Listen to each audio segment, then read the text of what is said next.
Hello everyone and welcome. Today we're going to be talking about hard money lending and how to use that to acquire rental properties. This is really an innovative strategy to buy properties with little or no money down. My name is Kevin Amos. I'm the founder of Pine Financial Group. Pine has been around since 2008 and is the premier hard money lender for Colorado real estate investors. We focus on lending 100% of the purchase, 100% of the repairs, and 100% of your closing costs, up to 70% of the property's value. And you're going to learn why those underwriting guidelines make it an essential tool to acquire rental properties. So let's get started. Why use hard money? You know, I get this question all the time. Why in the world would I even want to pay those crazy hard money interest rates? Well, let's talk about it. If the house needs work, you see the house there? What bank or lender do you know that would want to lend on a house like that? It just doesn't happen. Hard money lenders love that house. The reason I want you to buy this house and I want to finance this house is because I know you can add value to this house. Adding the value is where you make your money and I am protected. So the more beat up the house is, the more I want to loan on it.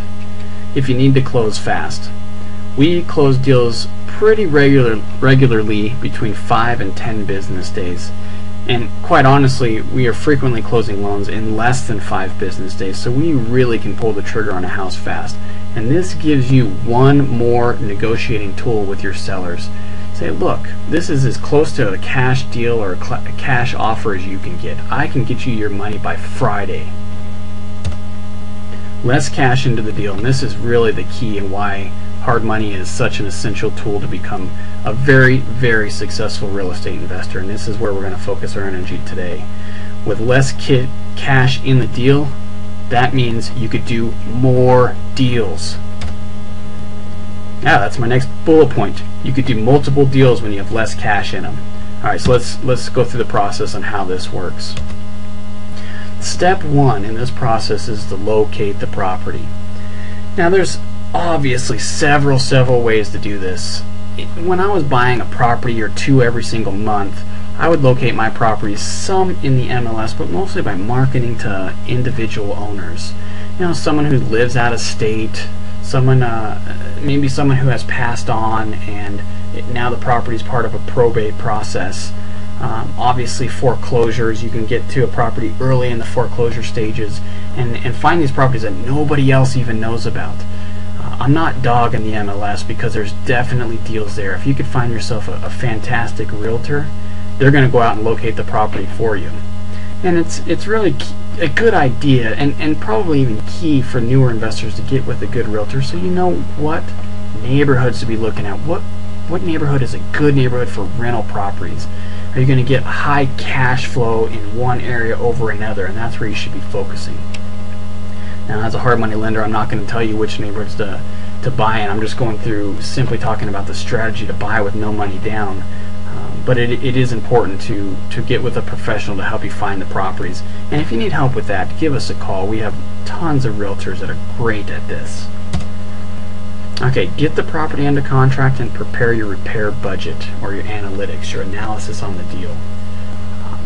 Once you get the property under contract, that's really when you want to start focusing in on your diligence and getting into the meat, making sure it's a solid deal. You don't want to be just locking up everything or putting properties under contract that you don't have any intention to buy, but I don't recommend you do all of your diligence before you ever even make your offer. So get it under contract, go through it with a contractor, get your repair budget real solid where you know where it's going to be. Probably a good idea to have a little bit of a contingency in there. And then run the numbers. If it looks like it's going to be profitable, you got yourself a deal, and that's when you get your hard money lender involved. Okay, so you call us and you say, I need to get this acquisition loan. And here's the deal, here's the contract, here's my repair budget. And we'll take it from there. What we're going to do is get an appraisal on the property, make sure that it is going to value when you do your refinance, which we'll talk about in just a minute. Make sure your repair budget makes sense, and then we're going to push you through the process to get this acquisition done. And again, it's very, very fast. Step 4, repair the property. Now you have your hard money loan. Your hard money lender is going to loan you 70% of the after repaired value. So as long as you're getting a good deal, you more than likely got into it with almost no money. If I would say almost, I mean, there's a good chance you got into it with no money. We're continually funding deals where our clients are getting their earnest money back at closing. How's that? You go to the closing table, you get your first repair draw to start the project, and you get your earnest money back. Okay, so now you go out and repair the property. Work with the contractor, get this done just as quickly as you possibly can. The hard money is expensive, you don't want to be in it very long. Get the property repaired, make sure it's a rental condition, not a flip condition, so you're not putting too much money into a deal that you're just going to hold as a rental. Again, call our office, we'd love to talk to you about this, go through the repair budget with you, tell you what you should and shouldn't do on the specific property. Once it's repaired, you get a tenant. Now remember, you still have your hard money loan in place. You got a nice clean property ready to rent. Throw your for rent sign up there, put some ads in the paper, work with the realtor or a leasing agent, and get the thing rented. You obviously are going to know what it's going to rent for way before you even buy the property, so you know it's going to be cash flowing. And heck, a lot of the deals that we're funding now, the property cash flows even with the hard money loan in place. So go get your tenant, get them in there, sign the lease, get your deposit, and then start working on your refinance. And this is really where it gets tricky. I would take this step very, very seriously. In fact, if you're working with us for your hard money loan, we're going to focus on step 6 and make sure you can get that refinance before we ever put you into a hard money loan. Because let's face it, there's a lot of pitfalls out there, and there's not very many mortgage brokers or mortgage bankers that can get this refinance done. What you're looking for is a lender that will finance you based on the new appraised value of the property with little or no title seasoning. A lot of mortgage brokers are going to tell you, hey, you need to have this property, you need to own this thing for 6 months or 12 months before we'll use the new appraised value. Otherwise, we're going to loan you a percentage based on what your purchase price and repairs are, what your actual hard costs are. And that defeats the purpose of the strategy altogether. So get with a mortgage broker that understands the business, can use the new appraised value on the refinance, and get this refinanced. Now, we loan, like I mentioned, 70% of the properties after repaired value. So what it's going to be worth when it's fixed up, just like it is right now when you're doing your refinance.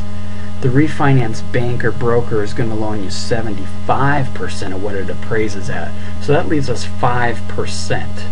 Okay, that 5% difference is going to help cover all your costs on your refinance loan.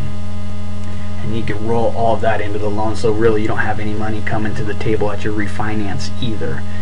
Now, there are some risks I need you to be aware of here. You need to be somewhat liquid, have some money in the bank, because there have been times when the refinance appraisal has come in a little bit lower than the appraisal on the hard money loan.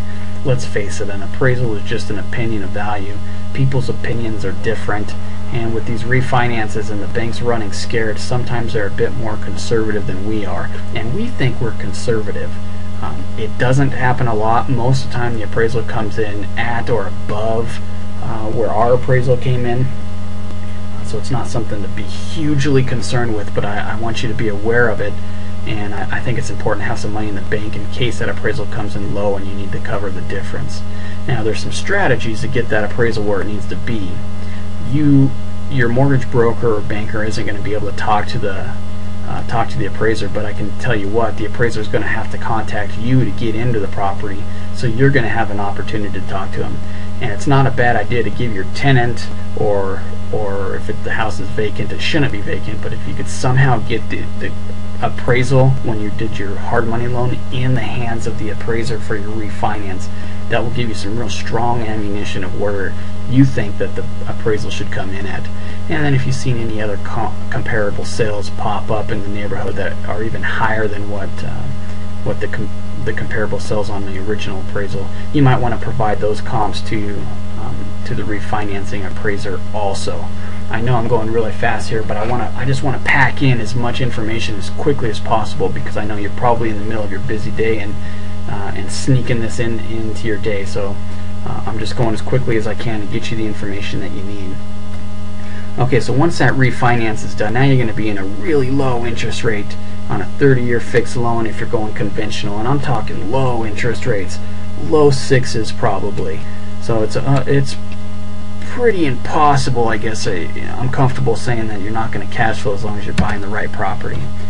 Okay, after you got your refinance done, then your strategy is pretty much complete. Now you just need to manage the property. You could hire a property management company, or you can manage the property yourself. If you're a newer investor, you really need to be managing these properties on your own, at least when the first year or two, so you can get a good idea of what it takes to manage property. And that way, when you hire a property manager, you know what they're doing, or what they should be doing, I should say, and it makes it easier for you to make a change if that's needed. Hiring property managers is a very difficult thing to do.